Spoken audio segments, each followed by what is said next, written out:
Prophecy in numerous parts of the Bible refer to a coming day when portals will be opened and spiritual entities are going to pass through and come to the earth. There is something more supernatural on the drawing board at CERN than what is being admitted. Even Adam Barker of Tech Bubble wrote of CERN a while back that with the LHC, CERN are expecting to find other dimensions and open portals to these dimensions. If you have the image of Stargate in your head right now, you're spot on. That's what he said.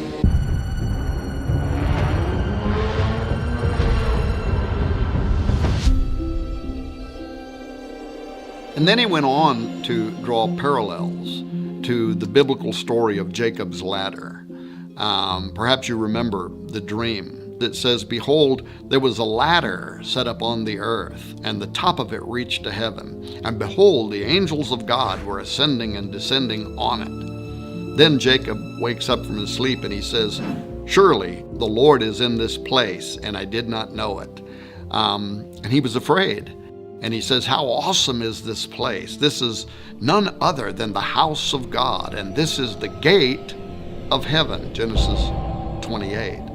Now this ladder, described in the first book of the Bible, describes something like a portal from heaven to earth through which God's angels, interdimensional and spiritual beings from another reality, were traveling. When Jacob wakes up, he refers to the location as a gate, much like today's trendy terms gateway or Stargate. One of CERN's goals is to recreate Jacob's ladder, according to Barker, and to reopen a portal.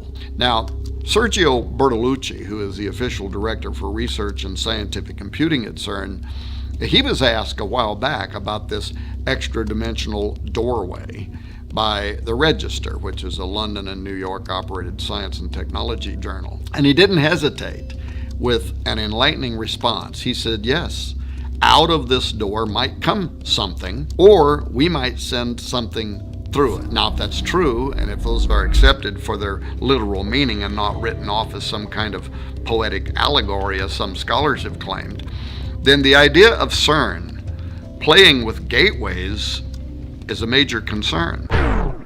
This is Houston. Say again, please? And if, as CERN claims, they're only out to explore space-time, matter, particles, and the origin of our known universe and planets from exclusively a scientific or Darwinian-related perspective, if their agenda is unrelated to Bible prophecy entirely, then what is it with all this mystical symbolism that they knowingly are associating themselves with? Wouldn't it be more appropriate for them just to proudly display a polished statue of a particle or some artist depiction of the Big Bang instead of the statue of Shiva? For those who have not yet heard about this controversial piece of art that CERN proudly exhibits between buildings 39 and 40 near the main building of their operation, it stands as really the most visible and celebrated imagery behind their work, Shiva. This is the Hindu god of destruction.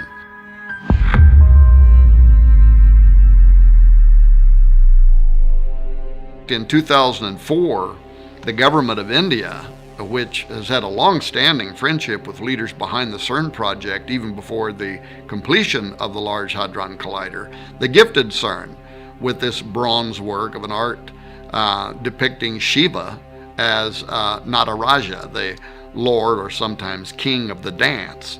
This dance that Shiva performs in the sculpture is the one that provides the source of the creation cycle in Hindu mythology, the preservation of all life in existence and the termination of all life in existence. The Rudra Tandava is a dance that especially displays Shiva's sadistic personality as he rains down the ultimate destruction upon a weary planet.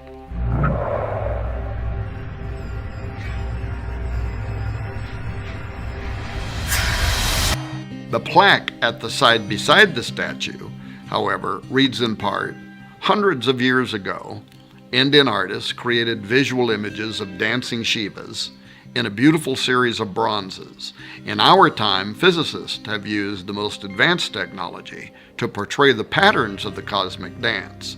The metaphor of the cosmic dance thus unifies ancient mythology, religious art, and modern physics. So right there out in the open for all to see is a direct correlation between the Hindu perception of Shiva hundreds of years ago, which is the concept of destroyer that I explained a moment ago, and our time, unifying, quote, ancient mythology, religious art, and modern physics. Something is going on. You think everything's a conspiracy? Everything is.